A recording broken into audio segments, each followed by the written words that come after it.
Jaunaren gorputza. Jaunaren gorputza. Ez. Jaunaren gorputza. Izkia jota da, ez jota. Nola? Jaunaren gorputza. Habe, hartu eta Juan, favorez. Joan esaten da. Ilara sortzen ari zarela, venga. Ez protestatu, Ongi esan arte, naiz mugituko. Nik beti jauna esan dut. Jauna esmakezu modernoa da. Modernoa. Jota beti izan da jota. Jaio, juie, jaia. Ja, ez da, bien, alde menik. Ez, nik jaun hartu nahi du. Nik jauna mango dizut. Jainkoa? Gauza bera da, jauna bakarra data. Itxan eska. Bai, arazo bat daukagu. Etor zaitezke? Ados. Nori deitu diozu?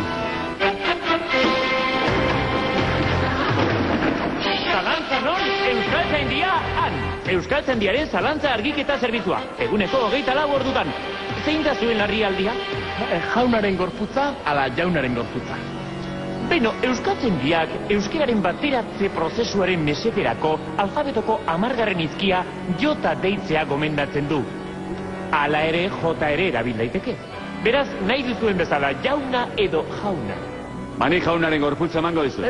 Baina, euskararen maila zainduetan, jota gomendatzen da. Beraz, Elizan, jauna.